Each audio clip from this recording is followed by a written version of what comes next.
Hello friends, welcome back to another video. तो फिर से एक बार आपका स्वागत है आपका अपना यूट्यूब चैनल अरुण सर जी में सच क्षमता परीक्षा 2024 के तहत आज हमने 30 प्रश्नों को सिलेक्ट किया है विज्ञान में, और इसी प्रकार के क्वेश्चन जो है आपको सच क्षमता परीक्षा में देखने को मिलेंगे। तो फ्रेंड्स जल्दी चलते हैं पहले क्वेश्चन की ओर। तो पहला क्वेश्चन कहता है कि हमारे शरीर का सामान्य तापमान कितना होता है। ऑप्शन पर नजर डालते हैं। 310 केल्विन, 210 केल्विन, 410, 340। तो यहाँ ऑप्शन नंबर ए जो है वह करेक्ट आंसर है। 310 केल्विन होता है शरीर का तापमान। वहीं फ़ारेनहाइट की बात कर लिया जाए तो उसमें 97 डिग्री के करीब करीब होता है आपका सामान्य तापमान, और सेल्सियस की बात कर लिया जाए तो 37 डिग्री सेल्सियस जो होता है सामान्य तापमान होता है।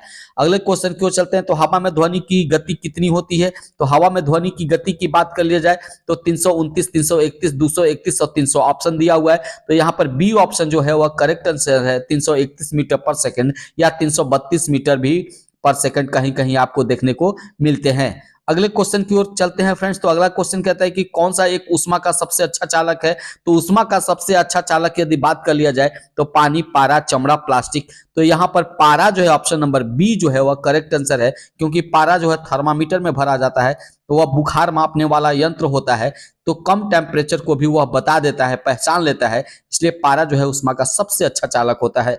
एक वस्तु अधिकतम भार देती है। कोई भी वस्तु अधिकतम भार कहां पर देती है। पानी में देती है, निर्वात में, वायु में, और इनमें से कोई नहीं। तो यहाँ पर निर्वात में अधिकतम भार देती है कोई भी वस्तु। तो यहाँ बी जो है ऑप्शन वह करेक्ट आंसर है। अगला क्वेश्चन चलते हैं। तो सौर विकिरण का मापन किसमें किया जाता है। तो सौर विकिरण का मापन किसमें किया जाता है। Hectometre, pyrometer, barometer, manometer. तो यहाँ ऑप्शन नंबर बी जो है पायरोमीटर वह सही आंसर है। तो पायरोमीटर में सौर विकिरण को मापा जाता है। चैनल पर नए हैं तो चैनल को सब्सक्राइब करें, वीडियो अच्छा लगे तो लाइक करें। अगले क्वेश्चन की ओर चलते हैं फ्रेंड्स। तो यहाँ पर अगला क्वेश्चन कहता है कि कौन सा रंग अधिकतम ऊर्जा रखता है। सबसे अधिकतम ऊर्जा रखता है वह जो होता है वह बैगनी प्रकाश होता है। तो यहाँ पर ऑप्शन नंबर बी जो है वह करेक्ट आंसर है। बैगनी का रंग जो होता है वह सबसे अधिकतम जो है ऊर्जा रखता है। अगले क्वेश्चन की ओर चलते हैं फ्रेंड्स। यहाँ पर अगला क्वेश्चन देखिए, लंबाई की सबसे छोटी इकाई क्या होती है। लंबाई की सबसे छोटी इकाई की बात किया जाए तो माइक्रोमीटर, फेर्मीमीटर, नैनोमीटर, इनमें से कोई नहीं। तो सब जो है ना छोटी ही इकाई है, लेकिन इसमें सबसे जो छोटी ऑप्शन में तो है फर्मीमीटर। तो यहाँ पर बी ऑप्शन जो है वह करेक्ट आंसर है आपका, कि फर्मीमीटर जो होता है वह लंबाई की सबसे छोटी इकाई होती है। हीटर में किस धातु का तार बना होता है। जो हम घरों में हीटर यूज करते हैं खाना बनाने के लिए, उसमें जो तार होते हैं वह नाइक्रोम के बने होते हैं। निकेल, क्रोमियम और लोहा, ये तीनों के मिश्र धातु होते हैं नाइक्रोम। तो ऑप्शन नंबर सी जो है वह करेक्ट आंसर है। अगले क्वेश्चन की ओर चलते हैं फ्रेंड्स। तो अगला क्वेश्चन देख लेते हैं। सर्वप्रथम मिसाइल को किसने बनाया था। मिसाइल की बात कर लीजिए, हालांकि भारत में मिसाइल मैन के नाम से एपीजे अब्दुल कलाम को कहा जाता है, लेकिन सबसे पहले यदि मिसाइल बनाने की बात आ जाए यहाँ पे, यहाँ वर्नर वान ब्रोन को जो है यह ख्याति मिलती है कि सर्वप्रथम मिसाइल बनाने वाले की। तो यहाँ ऑप्शन नंबर बी जो है आपका वह करेक्ट आंसर है। अगले क्वेश्चन की ओर चलते हैं फ्रेंड्स। 10 नंबर की क्वेश्चन की ओर चलते हैं। तो 10 नंबर कहता है कि गुरुत्वाकर्षण सिद्धांत किसके द्वारा दिया गया।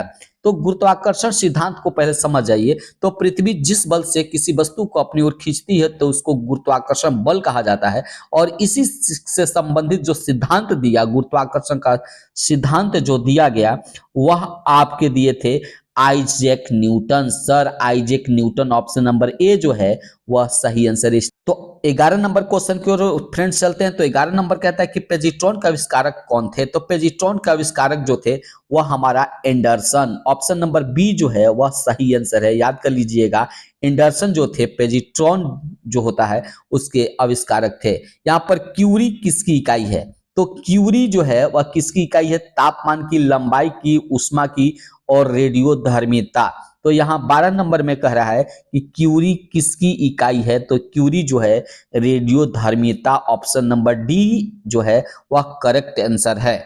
अगले क्वेश्चन की ओर चलते हैं फ्रेंड्स। अगला क्वेश्चन कहता है कि हाइड्रोजन बम किसने बनाया था।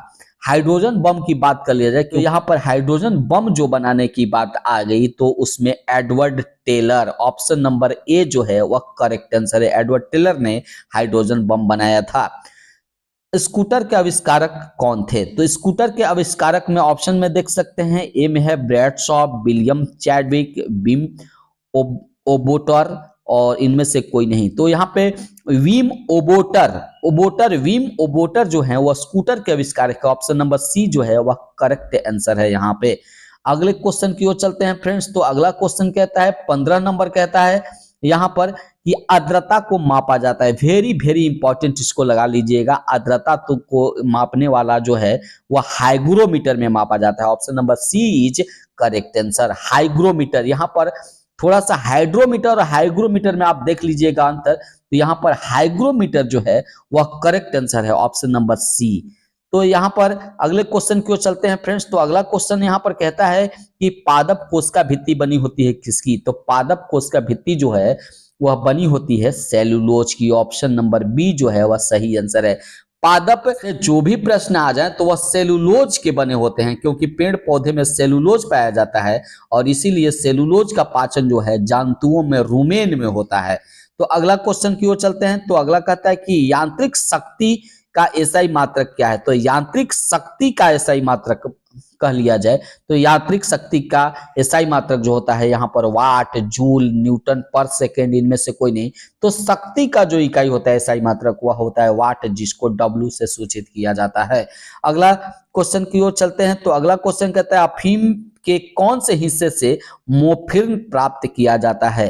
तो यहाँ पर देखिए प्रश्न में अफीम के कौन से हिस्से से मोफिन प्राप्त किया जाता है? तो यहाँ ऑप्शन नंबर बी जो है फल आवरण, option number B is correct answer. फल आवरण से प्राप्त किया जाता है, यानी फल से प्राप्त किया जाता है। अगले क्वेश्चन की ओर चलते हैं फ्रेंड्स। तो 19 नंबर कहता है कि कार्य की इकाई क्या होती है? तो कार्य की इकाई जो होती है वह जूल होती है। Option number C is correct answer. Joule जो है वह कार्य की इकाई होती है, जबकि वाट जो है शक्ति की इकाई होती है, न्यूटन जो है बल की इकाई होती है। तो अगले क्वेश्चन की ओर चलते हैं। तो अगला क्वेश्चन कहता है कि प्रेरकत्व का मात्रक क्या होता है? तो प्रेरकत्व का मात्रक जो होता है आपको क्वेश्चन नंबर 20 का आंसर सही होगा, वह Henry. Option number A, option number A is correct answer. अगला क्वेश्चन चलते हैं, न्यूट्रॉन के खोजकर्ता कौन थे? तो न्यूट्रॉन के खोजकर्ता जो थे James Chadwick. Option number A is correct answer. जब तो यहाँ पर 22 नंबर क्वेश्चन से पहले यदि मेरे चैनल पर नए हैं तो चैनल को सब्सक्राइब कर दें, वीडियो अच्छा लगे तो लाइक कर दें। तो यहाँ पर 22 नंबर क्वेश्चन कहता है कि ब्रह्मांड में सबसे अधिक पाया जाने वाला कौन सा तत्व है? पूरे ब्रह्मांड की बात हो रही है, केवल वायुमंडल की बात नहीं हो रही, क्योंकि वायुमंडल में तो नाइट्रोजन सबसे ज्यादा होता है। पूरे ब्रह्मांड की बात हो रही है, तो आकाश, पताल, हवा सब मिला के, तो उसमें जो है ऑक्सीजन, ऑप्शन नंबर सी जो है वह करेक्ट आंसर है। ऑक्सीजन सबसे ज्यादा ब्रह्मांड में पाए जाने वाला तत्व है। Option number C is correct answer. तो फ्रेंड्स यहां अगले क्वेश्चन की ओर चलते हैं। तो सूर्य पर सर्वाधिक मात्रा में पाई जाने वाली गैस कौन सी है? तो सूर्य जो होता है वह हाइड्रोजन और हीलियम के संलयन से बना होता है। तो दो तत्व इसमें शामिल होते हैं। तो हाइड्रोजन जो है सबसे अधिक होता है। Option number A is correct answer यहाँ पे। तो अगले क्वेश्चन की ओर चलते हैं। तो 24 नंबर कहता है सापेक्षता का सिद्धांत किसके द्वारा दिया गया था? तो 24 नंबर का आंसर सापेक्षता का सिद्धांत की बात कर लिया जाए यहाँ पे, तो यहाँ पर आइंस्टीन जो है वे जो थे सापेक्षता का सिद्धांत दिए थे। तो फ्रेंड्स याद रखिएगा, option number B is correct answer. अगले क्वेश्चन की ओर 25 नंबर की ओर चलते हैं। तो 25 नंबर किसकी कमी के कारण थायराइड ग्रंथि की अत्यधिक वृद्धि हो जाती है? आयरन के कारण, आयोडीन के कारण, कैल्शियम के कारण, हीमोग्लोबिन। तो यदि आपको आयोडीन की कमी हो जाए तो आयोडीन की कमी से थायराइड ग्रंथि में वृद्धि हो जाता है। तो ऑप्शन नंबर बी जो है वह करेक्ट आंसर है। अब अगले क्वेश्चन की ओर चलते हैं। तो साइटोलॉजी संबंधित है। तो साइटोलॉजी की बात कर लिया जाए तो साइटोलॉजी कोशिकाओं के अध्ययन से संबंधित है। कोशिका के अध्ययन से संबंधित विज्ञान को साइटोलॉजी कहा जाता है। तो option number B is correct answer. 27 number athlete foot रोग का कारण क्या होता है? तो एथलीट फुट रोग का कारण जो होता है वो कवक होता है। ऑप्शन नंबर ए जो है वह बिल्कुल सही आंसर है, कवक। अगले क्वेश्चन की ओर चलते हैं। तो विटामिन ए मानव के शरीर के किस अंग में संग्रहित होता है? तो विटामिन ए की बात कर लिया जाए तो किस अंग में होता है? तो यहाँ त्वचा, किडनी, लीवर, फेफड़ा। Option number C is correct answer. Liver में जाकर विटामिन ए जो होता है वो जमा हो जाता है, संग्रहित होता है। 29 नंबर विकास के सिद्धांत के जनक कौन थे? तो विकास का सिद्धांत दिया था आपको डार्विन ने, चार्ल्स डार्विन ने। ऑप्शन नंबर बी जो है वह करेक्ट आंसर है, क्योंकि चार्ल्स डार्विन ने विकास के सिद्धांत का जनक इन्हें माना जाता है और इन्होंने विकास का सिद्धांत दिया था। अगले क्वेश्चन की ओर चलते हैं और अंतिम क्वेश्चन फ्रेंड्स, दुनिया का सबसे लंबा पौधा कौन है? तो दुनिया का सबसे लंबा पौधा का जो नाम आता है तो eucalyptus. Option number C is correct answer. Eucalyptus जो है दुनिया का सबसे लंबा पौधा होता है। जो अच्छा लगे तो लाइक करो, यदि चैनल पर नए हैं तो चैनल को जरूर सब्सक्राइब करें। आज तक बस इतना ही, कल फिर एक नए वीडियो के साथ उपस्थित होंगे, तब तक के लिए जय हिंद, धन्यवाद।